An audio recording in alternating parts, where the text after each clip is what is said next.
over to Viva for your drosha. Thank you, Marion. Thanks. Well, the three sections I've chosen to read today, the three sections are absolutely key to the existence of mankind and to our destiny and our path as the Jewish people. The first section I read was when we heard very, very clearly that God created mankind in his own image. In the image of God, he created them, male and female, he created them. Now, this was in an era where, in ancient times, where there was no equality. If you and I are created in the image of Hashem, then we're equal. And Judaism is the beginning of understanding that equality, democracy, and Western values.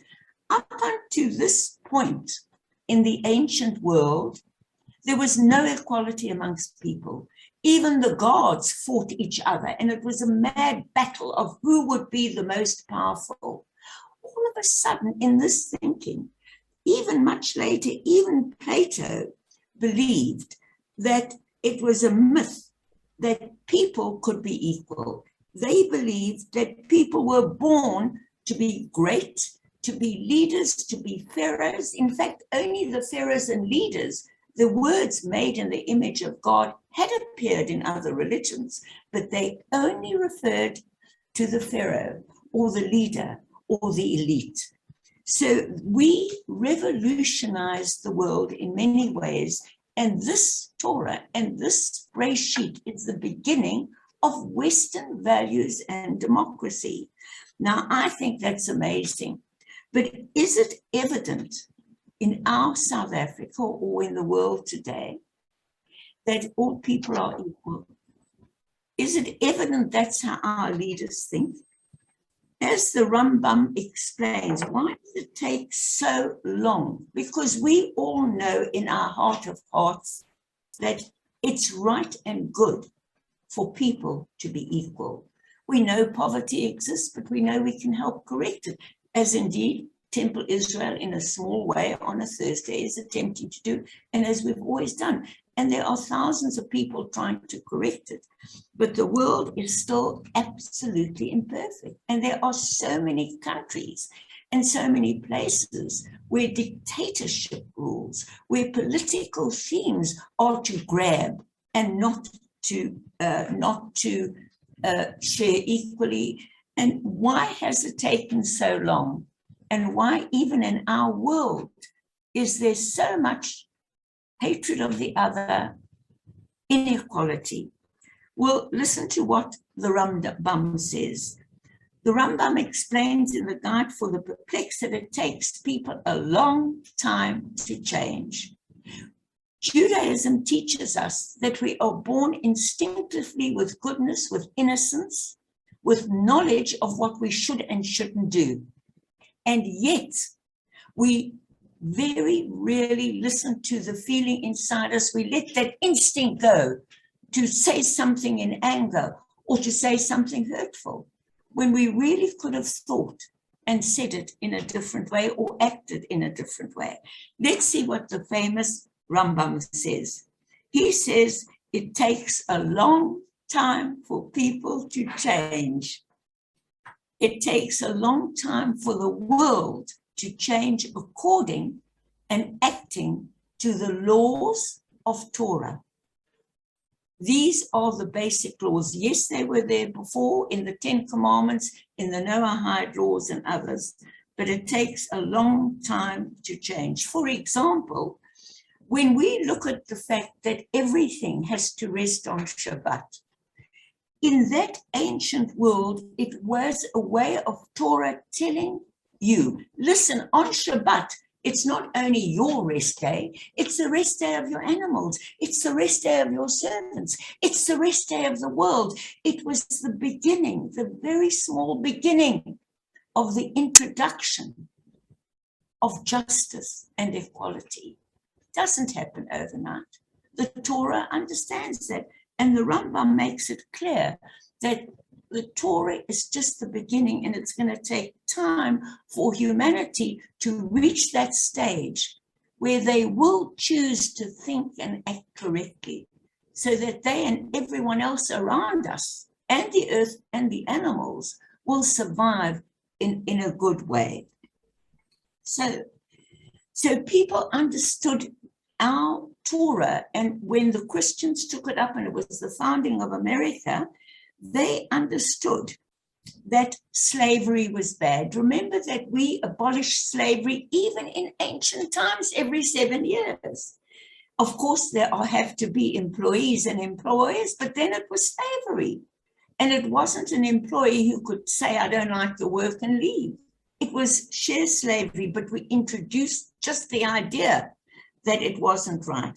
And even in America, although slavery was abolished, and remember, the entire American ideology is based on the Old Testament, because the founding fathers were very, very evangelic Christians, and they placed tremendous emphasis on the Old Testament.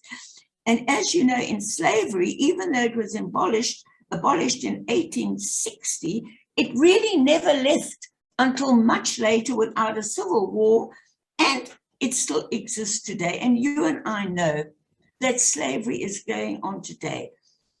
That because the Torah tells us that goodness, that humanity, that democracy is a work in progress. And you and I are part of that progress. And it still goes on today. And just to conclude this first section, the most repeated word here 7 times when God created the world is tov. That doesn't mean, it was good. It's a moral word. It means that Torah is telling us something really exceptional and radical for its time and still today, that basically the world can and should be and will be based on goodness, that there is goodness in every human being. And we've got to emphasize that goodness. And of course, we have to fight, resist, and at times kill that which is evil. But here is an ideology, a theology, just a way of thinking. For the first time in the world, instead of talking about power and who's going to control and the gods and etc., and basically the Greek thought that you can't change anything. Here it's not about power and it's not about dominance. It's about good and evil. And for the first time, mankind understands that we've got a choice. God had a choice. God is all powerful. He's created everything. And he had a choice. We know in Abraham's argument with God to save the world, if you remember, he even challenged God. And as we are created in God's image, we have a choice as well between good and evil over our words and our actions. So here is a Torah who introduces to the entire world, which the Western world follow today, and we're still trying to make it happen, a God that cares about justice, compassion, faithfulness, and loving kindness, and believes in the dignity of the individual and the sanctity of life. This was completely against every ancient thought at that time. And it was a way of controlling and thinking. And also, what is totally amazing is that this emphasis that everyone is equal, irrespective of something you and I take for granted today, but the world is still getting there.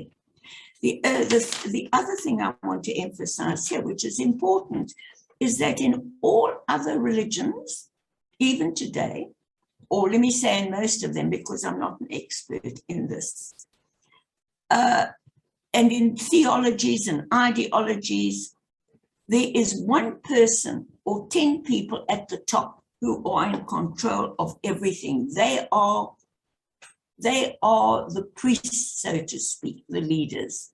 In our Torah, God tells us very clearly, especially after the destruction of the second temple.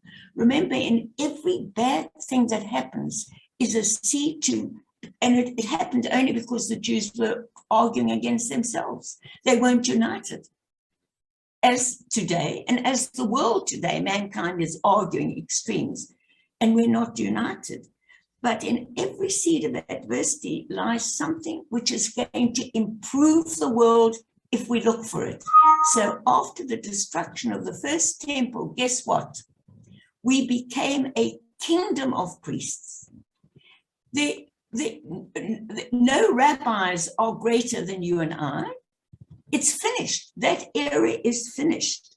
So today, and this is what Judaism also teaches the world with equality, that we are a kingdom of priests, that each human being has the ability to change the world around them. And that is our message. And so I just want to conclude now with two other very important issues. The one is the Garden of Eden. Why do you think God was so angry? Can anyone open their mics and tell me? Why was God so angry with Adam and Eve for going against his wishes? No idea. Michelle? Wow. Okay, it was because they denied responsibility. It wasn't because they went against his command. They actually blamed each other and the serpent. And if you blame other people and each other and the serpent and everyone else, how can God forgive us? How can there be redemption?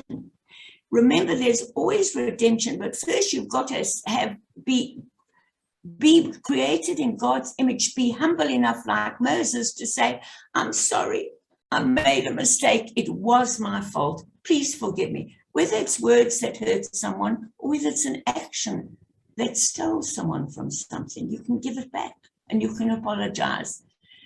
The sin was not going against the commandment. It was denying responsibility and blaming each other.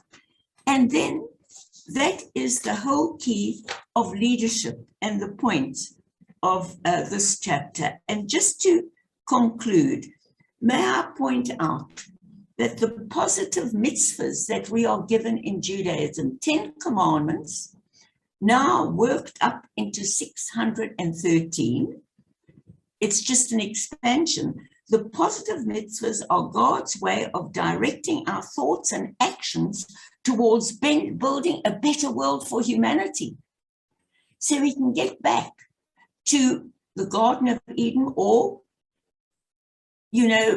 an era where the lion and the lamb will lay down together. There'll be no more hatred. The negative mitzvahs prevent us from destroying the world.